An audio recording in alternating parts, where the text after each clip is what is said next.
Assalamu alaikum wa rahmatullahi wa barakatuh. Alhamdulillah, wassalatu wassalamu ala rasulillah. Paqja, mëshira dhe bekimet e Allahut qofshin me ju kudo që jeni. Falënderimet tona si gjithmonë janë për Allahun fuqiplot, ndërsa përshëndetjet janë për Zotrinë e njerëzimit, për Muhamedin, familjen, shokët dhe gjithë ata që ecin rrugës së tij deri në amshim. Në përcjelljen e mesazhit fetar, rëndësi nuk ka vetëm gatishmëria, por edhe ana profesionale. Jo rrallëherë, edhe pse duam që t'ua përcjellim njerëzve fenë, edhe pse duam që t'i lidhim me Zotin, ne bëhemi shkaktar që ata të irritohen prej fesë. Kjo për shkak të përzgjedhjes së metodave të gabuara. Prandaj dietarët musliman përgjatë gjithë kohës kanë folur jo vetëm për përcjelljen dhe rëndësinë e përcjelljes së mesazhit fetar, por edhe për mënyrat, për metodat, në mënyrë që të mos bëjmë keq duke dashur që të bëjmë mirë. Kanë folur se si duhet prezantohet feja, se si duhet prezantohet Zoti, se si duhet t'ua prezantojmë Muhamedin alayhi salatu wassalam. Të nderuar teleshikues, sot me lenin Allahu te bareke ve teala, ne do t'ju ofrojmë disa këshilla shumë të çmuara të një dietari të madh, të një emri të madh në shkencat islame, dhe i cili na mëson se si ta duam Zotin më shumë, i cili na mëson artin e lidhjes me Zotin, i cili na mëson se si besimtar, si duhet që Zotin t'ua prezantojmë të tjerëve. Fjala është për Ebu Alije, biografinë e cilit me lejen e Zotit do t'ua përcjellim pak më vonë, por më parë do donim që njiheshim me këshillat e tij.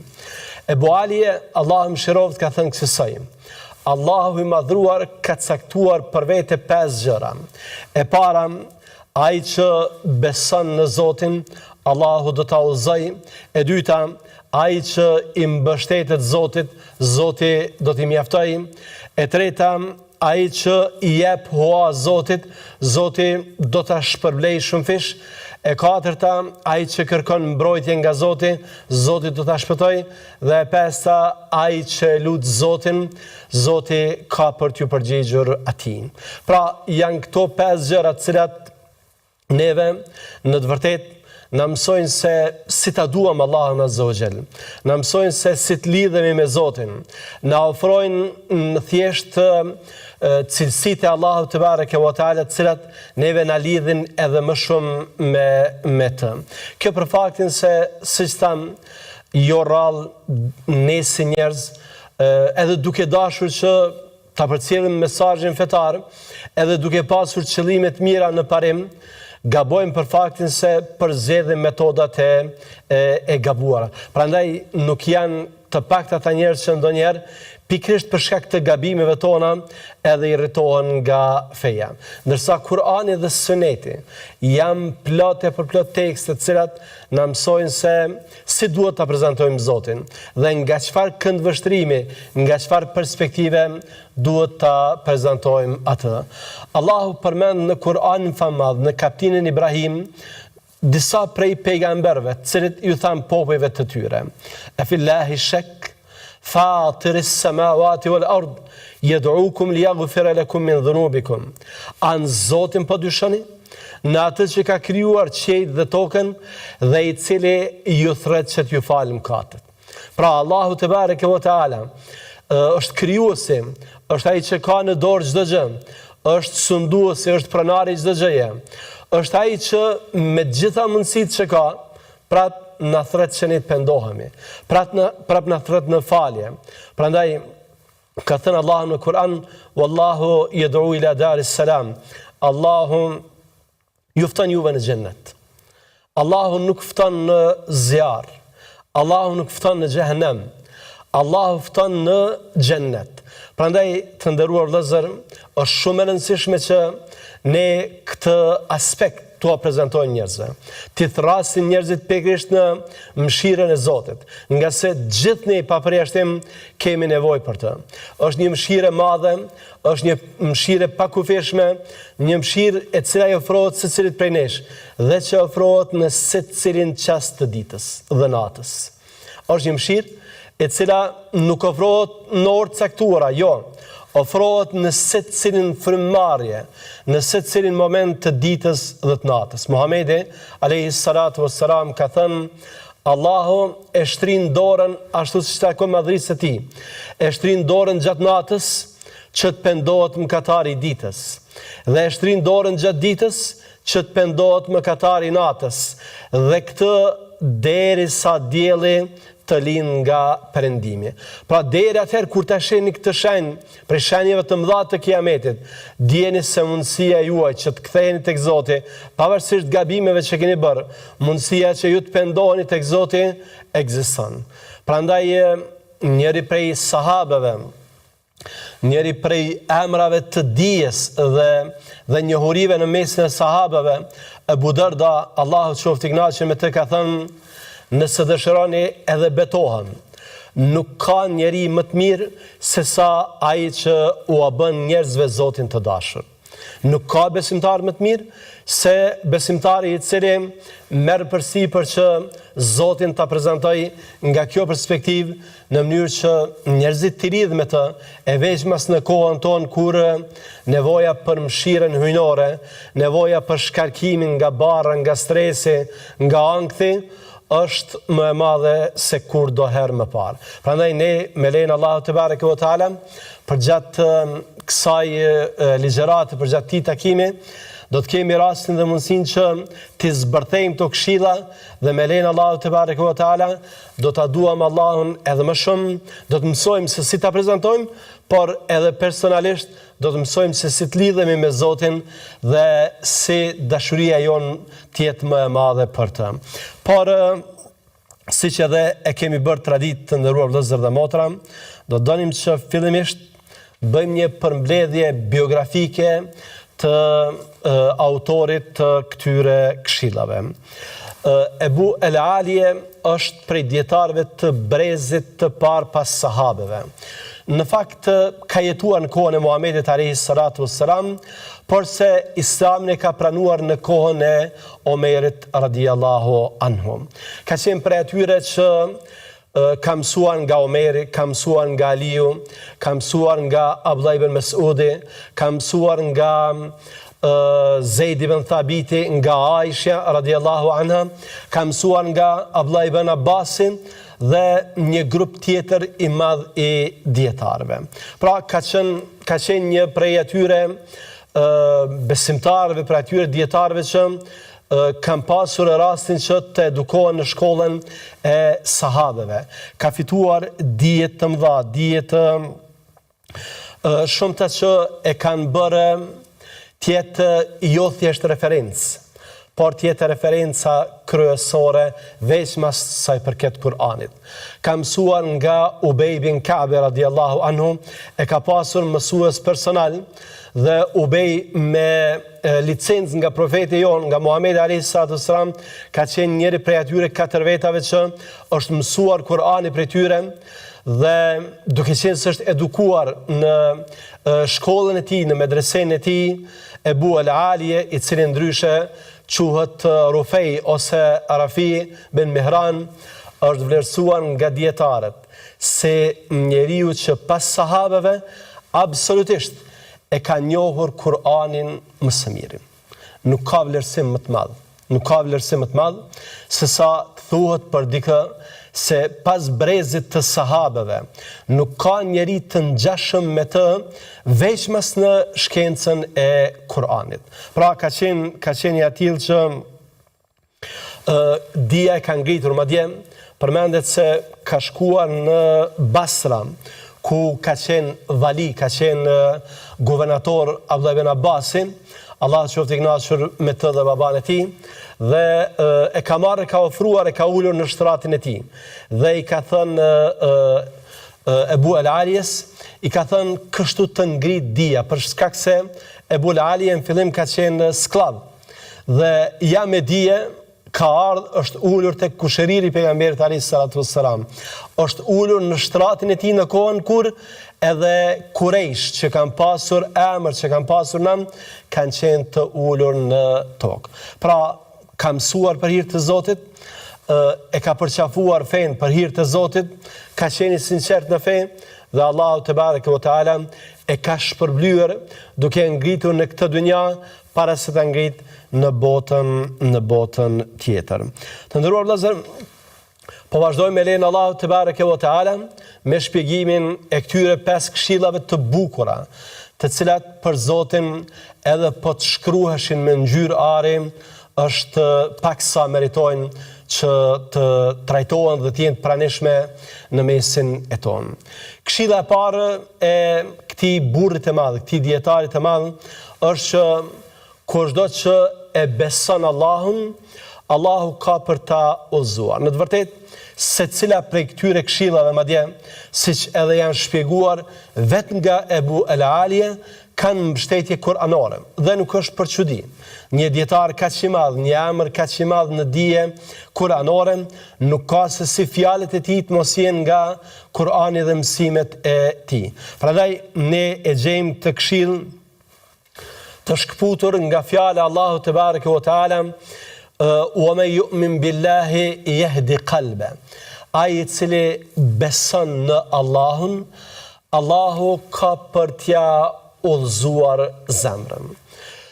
Dietarët musliman e më saktë Abdulrahman bin Nasir al-Saadi, duke interpretuar këtë ajet kuranor, i cili për hir të së vërtetës është i shkputur nga një ajet më i gjatë, i cili ka ardhur në kontekst të sprovës, ka thënë kësaj. Ky ajet kuranor në radhë të parë neve na flet për dobinë e besimit. Pra në parim çdo kush i cili beson Allahun te bareke ve teala, i cili beson sinqerisht Allahun, beson në 6 kushtet e imanit, Allahu te bareke ve teala do ta shpërblej duke e udhëzuar për në fjalët më të mira, duke udhëzuar për në veprimet më të mira, duke begatuar me dijen më të mirë. Pra ai që beson sinqerisht në parim, Allahu te bareke ve teala nuk do ta lërë të vetëm. Allahu do ta vendosë në rrugën e drejtë. Allahu do t'ia mësoj që ai të ecën i sigurt në rrugën e drejtë. Dhe e dyta, kjo këshill ka ardhur në kontekst të sprovës. Sprovës e cila ndonjëherë diçë nga shpërsia, disa njerëz të nxjerrin nga rruga e vërtetë. Ne jemi dëshmitar se ndonjëherë kur njerëzit ballafaqohen me sprova të rënda, për shembull humbi ndonjë familjar, ose humbi ndonjë gjymtyr të trupit, ose humbin pasurinë, ne i shohim tek humbasin edhe besimin, Allah na ruaj. Pra nxjerrin nga goja fjalë që nuk i kanë hije një besimtari. Dhe kjo jo për tjetër, vetëm se për shkak se besimi i tyre është i dobët. Besimi i tyre nuk ka zënë rënë, nuk ka vendosur rënë në zemrat e tyre, prandaj edhe në momentet e këtilla janë të lohatshëm, por jo ata të cilët kanë besuar. Nga se wa man yu'min billah, ai i cili beson në Allahun, ai i cili beson në Allahun gjatë sprovave, ai beson se Allahu nuk ka sprovë me të cilën e godet besimtarin, e që në një ose formë tjetër mos jetë në të mirën e tij. Nga se, siç na ka mësuar Muhamedi alayhis salatu wassalam, besimtari dallon nga të tjerët edhe në këtë aspekt, në aspektin e sprovave. Ka thënë Muhamedi alayhis salatu wassalam, nuk ka gjë e cila i ndodh besimtarit e që nuk është në dobinë e tij. Nëse është e mirë, falenderon dhe Allah shpërblen. Nëse është sprovë, bën durim dhe Allah shpërblen, nga se Allah ka thënë innama yuwaffa as-sabiruna ajrahum bighayri hisab. Ata që bëjnë durim, ata tek Allah do të kenë shpërblim të pakufishëm. Prandaj ai që e beson Allahun gjatë sprovave, ai pajton me caktimet e Zotit. Ai e di se mbrapa atyre sprovave, qofshin edhe më të rëndat, ka urtësi, dhe se Allahu te bareke ve teala do ta shpërblej. Allahu jo vetëm që shpërblen, por siç ka përmendur Hoxha Abdulrahman bin Nasir al-Saadi, Allahu mëshiroft, Allahu edhe forcon nga se duke e uzuar zemrën e tij, nuk kupton se e forcon në ballafaqimin mes provat, siç ka thënë Allahu në kapitullin Ibrahim, yuthabbitullahu alladhina amanu bil qawli thabiti fil hayati dunya. Allahu ata që kanë besuar i përforcon në jetën e kësaj bote me fjalën e së vërtetës, me fjalën e fortë, me dëshminë la ilaha illa Allah. Prandaj çdo kush që e beson Allahun te bareke ve teala, çdo kush që beson në caktimet e Allahut, çdo kush që pajton me caktimet e Allahut, Allahu te bareke ve teala ka për ta udhëzuar atë, ka për ta shpërblyer dhe ka për ta përforcuar në rrugën e drejtë. Ne këtu po bëjmë një pushim të shkurtër të nderuar vëllezër, për të rikthyer sërish me pjesën e mbetur të këshillave të Ebul Alijes, të cilat janë vërtet të një rëndësie të madhe. Qëndroni me ne.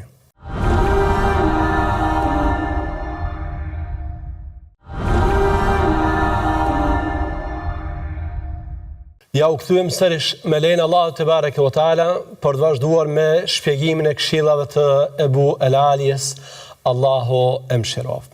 Këshilla e dytë e këtij dietarit të madh ka të bëjë me mbështetjen në Allahun e madhëruar.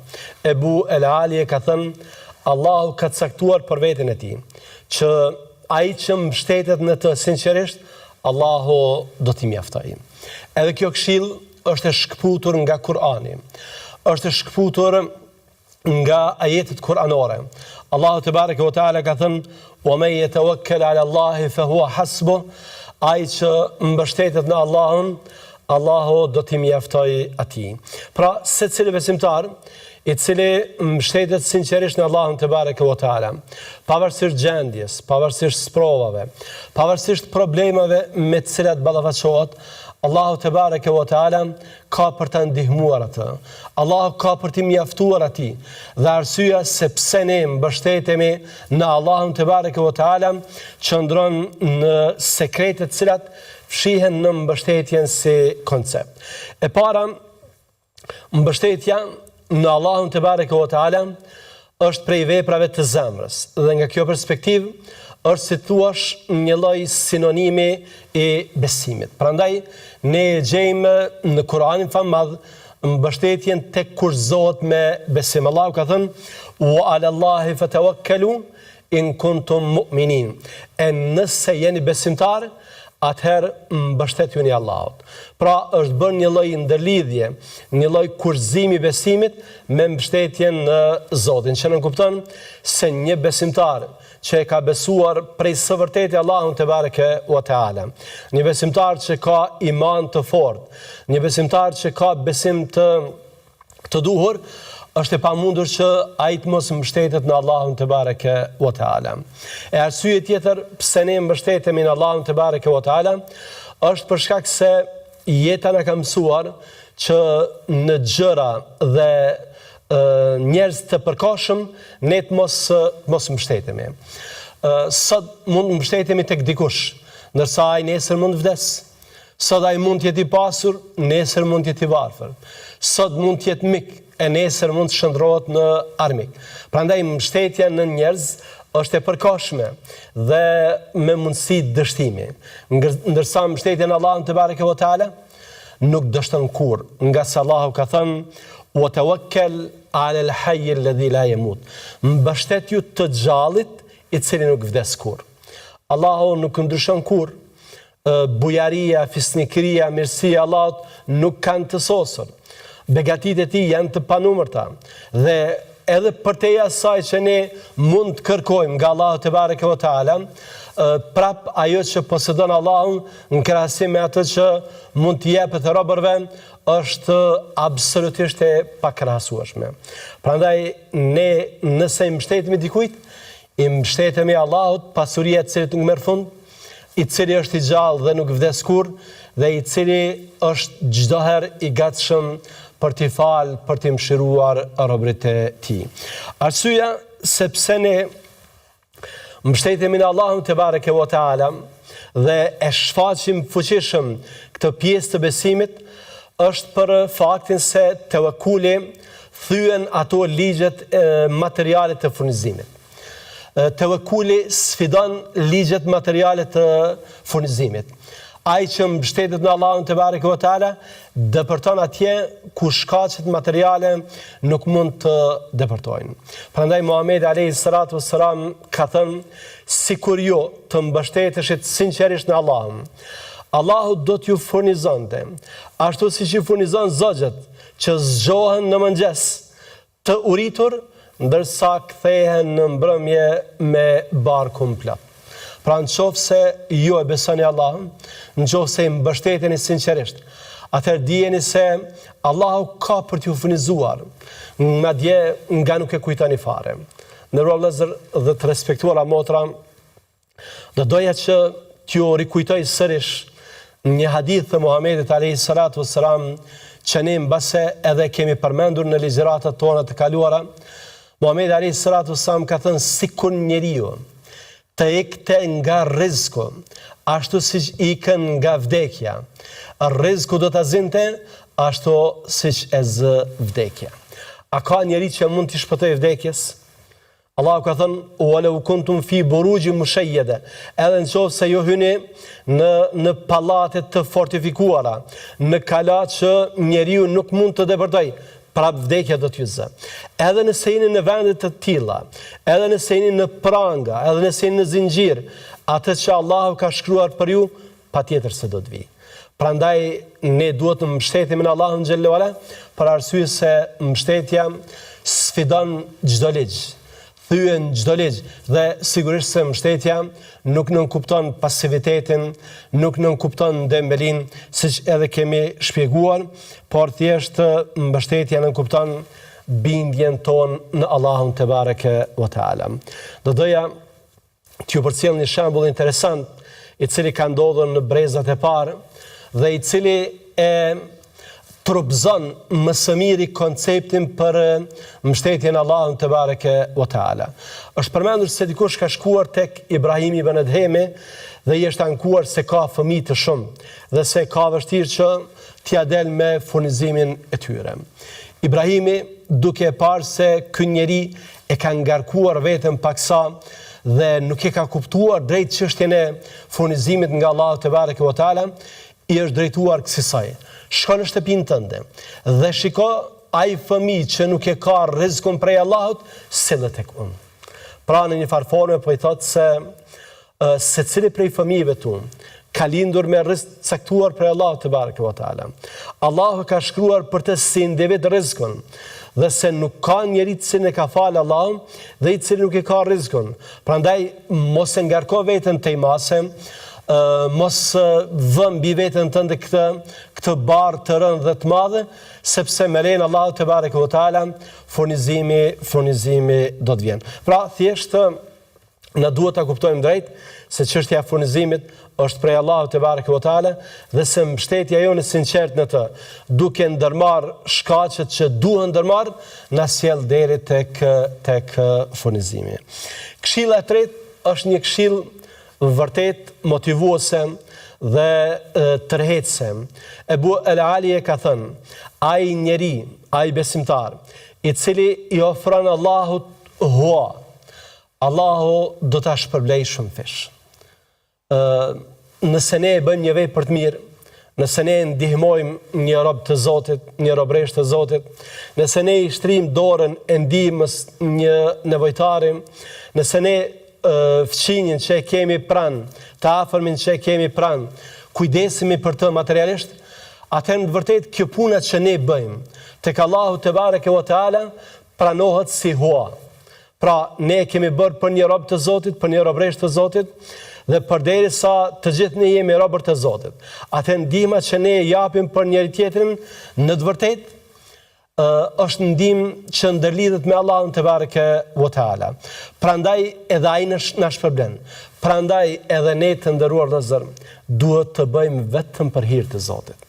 Jo që njerëzit na falenderojnë, jo që të na ndajnë mirënjohje, jo që bëjnë reklama për ne, jo. Thjesht për hir të Allahut te bareke ve teala.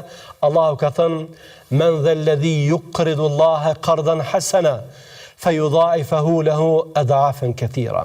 Kush është ai njeri i cili do të ofroj për Allahun një hua dhe të cilën Allahu do ta shumëfishoj shumë herë. E ke bërë për Allahun një vepër të vogël, atë sa ke pas mundësi. Ke ndarë për dikë 1 euro sadaka. Dije se nuk e ke dhënë 1 euro sadaka. Mirë po ke dhënë për Allahun diçka që Allahu do ta shpërblej shumë fish. Muhamedi alayhi salatu wassalam ka thënë se kur njeriu e jep një lëmor qoftë edhe vogël, Allahu te bareke ve teala e vendos në dorën e tij të djathtë dhe ajo rritet derisa të bëhet sa një kodër e madhe. Duke marrë shkas këtë, njëri prej dietarëve të brezave të parë, Yahya ibn Muadhi, ka thënë: unë nuk di ndonjë kokër tjetër e cila rritet dhe mpeshore peshon sa një kodër përveç kokrës së sadakas. Një kokër e grurit që ti e jep për hir të Zotit.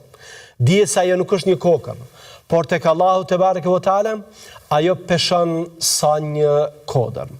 A nuk mjafton, të nderuar vëllezër dhe të respektuara motra, që i dashuri Muhamedi alayhi salatu wassalam është betuar në Allahun dhe ka thënë: po ju betohem, ma naqasa malu abdin min sadaqa. Wallahi, nuk paksohet pasuria nga sadakaja. Jep nga se ai që do të shpërblej është Allahu. Ke dhënë pak, Allahu do të jep shumë. Ke dhënë pak, Allahu do të shpërblej shumë. Allahu do të shpërblej madje ashtu siç nuk mund ta imagjinosh. Prandaj të nderuar vëllezër, ata që japin për Allahun, ata dëshmojnë se janë besimtarë. Ata që japin pasurinë që është e dhimbshme, ata dëshmojnë se janë besimtarë. Ata që japin për Allahun, dëshmojnë se janë besimtarë sepse e presin shpërblimin prej Allahut te bareke ve teala. Prandaj Muhamedi alayhi salatu wassalam ka thënë: sadakaja është burhan, është argument i besimit ton se ne për hir të Zotit japim edhe nuk ndalemi. Allahu te bareke ve teala në Kur'anin famadh ka sjell një shembull interesant se si ajo që ne japim për Zotin shumë fishohet. Në mënyrë figurative ka thënë kësaj: mathalul ladhina yunfiquna amwalahum fi sabilillah kamathali habatin anbatat 7 sanabil fi kulli sumbulatin 100 habba. Shembulli atyre që i japim për Zotin është sikur shembulli i një kokre të grurit, nga e cila dalin 7 kallinj, dhe në secilin prej këtyre kallinjve ka nga 100 kokra. Pra e ke dhënë një kokër dhe Allahu për një t'jep deri në 700 fish. Allahu t'jep ashtu siç nuk mund ta imagjinosh dhe ashtu siç di dhe ka mundësi vetëm ai që të shpërblej. Ndërruar vëllezër, besimtarët e parë kur kanë parë këto ajete kuranore, kur i kanë përjetuar këto ajete kuranore, nuk janë dalë së dhënë për hir të Allahut te bareke ve teala. Kur është shpall ajeti: men dhe ledhi yuqridullaha qardan hasana, kush është ai besimtar që do të ofroj për Allahun një hua të mirë? Njeri prej sahabave i quajtur me emrin Ebu Dehda, siç ka shënuar Imami Ibn Kathiri në tefsirin e tij, ka thënë: o i dërguari i Allahut, Allahu po kërkon hua prej nesh? Ka thënë po. Ka thënë: unë jam pronari një kopshti me 600 palma, me 600 trupa hurmësh, po e jap për Zotin tim hua. I ka thënë kësaj tekstualisht: po e jap për Zotin tim hua. Dhe ka shkuar me qenë se në kopshtin e tij ka qenë duke banuar nëna e tij dhe fëmijët e tij, dhe e ka thirrur me zë të lartë nënën: oj nëna e Ebu Dehdas, le të dalim nga kopshti sepse e dham hua për hir të Zotit. Pra tër kopshtin e ka dhënë për hir të Allahut te bareke ve teala, në mënyrë që nesër para Zotit ketë shpërblim të madh. Kështu kanë qenë brezat e parë, dhe ky është vetëm një shembull ilustrues, ndryshe shembulli të tillë ka plot e përplot, qof nga brezat e sahabeve, nga brezi sahabeve, qof nga brezat e mëvonshëm të tabiinëve dhe etba'i tabiinëve. Të nderuar vëllezër, arsyeja se pse ne nxitemi që t'japim pasuri, pse ne nxitemi që t'japim lëmosh, është edhe për faktin se përderisa pasuria është e dhimbshme, atëherë neve na duhet që ta çojmë diku dhe ta ruajmë. Dhe nuk ka vend më të mirë për ta ruajtur se sa tek Allahu. Prandaj rrafehet se Isa alayhis salam ka thënë: "Çojeni thesarin tuaj atje ku duart e vjedhësve nuk mund të arrijnë." Atë që ke dhënë tek Allahu, ajo mbetet dhe ajo nuk ndryshon kurrë dhe askush nuk ka mundësi që të ta vjedh ose të privoj prej saj. Prandaj ne jemi thirrur që t'japim për Allahun te bareke ve teala. Këshilla e katërt e cila na lidh me Allahun te bareke ve teala ka të bëjë me atë se kur ne kërkojmë mbrojtje nga Zoti, Zoti na shpëton. Mënyra se si e ka interpretuar vet Ebu el-Aliye është vërtet domethënëse dhe fshen një mesazh, një mësim për cilin kemi nevojë të gjithë. Ebu el-Aliye ka thënë se provë, dëshmi e kësaj urtësie në Kur'anin famëdh është ajeti wa'tasimu bihablillahi jami'an, ju të gjithë besimtar mbahuni për litarit të Allahut, mbahuni për Kur'anit, mbahuni për Islamit. Pra nëse ne duam që të shpëtojmë, atëherë kemi një rrugë, atëherë kemi një mënyrë, dhe kjo mënyrë është që ne t'i mbahemi fesë Allahu te bareke ve teala, që ne t'i mbahemi udhëzimit të tij, që ne të mos lajthisim, që ne të mos devijojmë, nga se Allahu na ka kujtuar në Kur'anin famëdh se rruga e vetme e cila neve na çon në kënaqësinë e tij, në shpërblimet e tij, është rruga e tij. Allahu ka thënë: "Faman tabi'a hudaya fala khawfun 'alayhim wala hum yahzanun." Ata që ndjekin udhëzimin tim, që ecin rrugës së fesë time, ata as nuk do të kenë frikë dhe as nuk do të jenë të pikëlluar. Pra, do të bëjnë një jetë të lumtur në këtë botë dhe me lejen e Allahut te bareke ve teala në botën tjetër do të kenë një jetë edhe më të mirë. Për dallim prej atyre që vendosin t'ia kthejnë shpinën Allahut te bareke ve teala. Vendosin që t'ia kthejnë shpinën udhëzimit të Allahut te bareke ve teala. Allahu ka thënë: "Faman tabi'a hudaya fala yadhillu wala yashqa." Ai i cili e ndjek udhëzimin tim, ai as nuk humb, nuk lajthit, por as nuk bëhet i dëshpëruar. Pra është në rrugën e drejtë dhe disponon me një shëndet shpirtëror dhe psiqik çfarë të tjerët nuk e kanë. Wa man a'rada an dhikri fa inna lahu ma'ishatan danka, ndërsa ata që vendosin t'ia kthejnë shpinën fesë sime, ata do të bëjnë jetë të mjeruar. Pra, edhe nëse shfaqen duke kënduar, edhe nëse shfaqen duke vallëzuar, edhe nëse shfaqen duke buzëqeshur e qeshur, dijeni se zemrat e tyre janë të zbrasta. Zemrat e tyre janë përplot mjerim, nga se Allahu ka thënë dhe fjala e Allahut është e vërteta: çdo kush që shman nga rrugën e tij, ai do të ketë jetë të mjeruar. Ai nuk do të jetë i lumtur, ai do të ketë frikë, ai do të ketë pikëllim, ai do të ketë sheka, do të ketë dëshpërim. Prandaj nëse ne duam jetën e lumtur në këtë botë, nëse ne duam jetën e lumtur në botën tjetër, ka vetëm një rrugë që nuk ka rrugë tjetër, dhe kjo është rruga e Allahut, është rruga e fesë tij. Dhe këshilla e fundit, të nderuar vëllezër, është një këshillë e cila na lidh edhe më shumë me Allahun. Ebu el-Aliye ka thënë: Allahu ka caktuar për vete se çdo kush që e lut atë, Allahu do t'i përgjigjet. Pra, nëse ke bërë dua, ke bërë lutje, dije se Allahu të përgjigjet. Nga se Allahu ka thënë në Kur'anin famëdh: "Wa idha sa'alaka 'ibadi 'anni fa inni qarib." Kur robërit e mi të pyesin për mua, unë jam afër, ujibu da'wat ad-da'i idha da'an. Unë i përgjigjem atij që më lut, falyastajibu li wal yu'minu bi la'allahum yarshudun. Prandaj ata let më kërkojnë mua, let më lusin mua dhe let besojnë në mua që t'jenë të udhëzuar në rrugën e drejtë. Pra Allahu kërkon prej nesh ta lusim, duke na treguar se ai do të na përgjigjet. Duke na treguar se sa herë që ne i çojmë duart ka qielli dhe lusim Allahun te bareke ve teala, lutja jon do të jetë e pranuar. Ka thënë Allahu në kapitullin Ghafir, wa qala rabbukum ud'uni astajib lakum. Zoti juaj ka thënë, më lusni që unë t'ju përgjigjem. Pra lutë Allahun nga se Allahu të përgjigjet.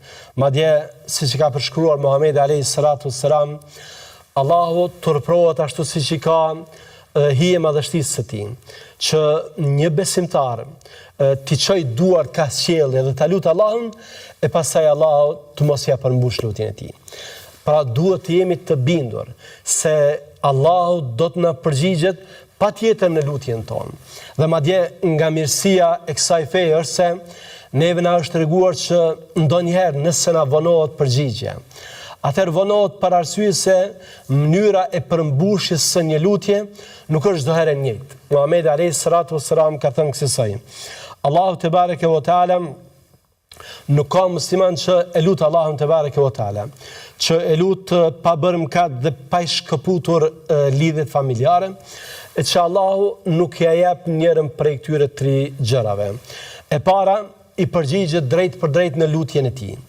E dyta, i haruan lutjen për botën tjetër kur do të ketë nevojë edhe më shumë. Dhe e treta, i largon një dëm që ka rëndësi për jetën e tij, largimi i atij dëmi sa do të kishte përfitimi i një mirësie për cilën është lutur.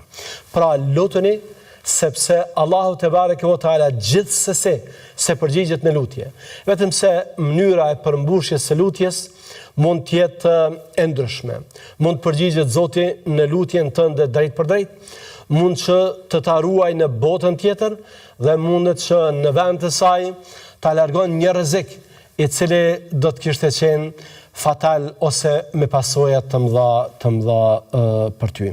Prandaj Muhamedi alayhi salatu wassalam na ka porositur që në rastet kur përmbushja e lutjes vonohet paksa, të mos heqim dorë nga duaja. Për arsye se do të ishte një gabim i madh, ka thënë yustajabu li ahadikum ma lam ya'jal. Lutja ndonjërit prej jush vazhdon që t'i plotësohet përderisa ai nuk ngutet dhe thot da'utu falam yustajab li, jam lutur por s'm'është përmbushur lutja. Pra mos hiq dorë nga lutja, sepse me lejen Allahu te bareke ve teala, Allahu që vetë ka thënë se do të përgjigjet në lutje, Allahu e mban premtimin dhe se herët ose vonë në një ose formë tjetër Allahu ka për të përgjigjur. Ne lutim Allahun te bareke ve teala që Allahu të na falë, Allahu të na mëshiroj gabimet dhe lëshimet që i kemi bërë, Allahu të mos na dënoj për to. E lutim Allahun që të na bekoj për të qenë të fortë në fenë e tij, të na bëj të pathyeshëm në këtë rrugë dhe e lutim Allahun që dita jonë më e mira të jetë dita kur do të takojmë atë. Allahun e lutim që të na ketë në mbrojtjen e tij. Assalamu alaikum wa rahmatullahi wa barakatuh.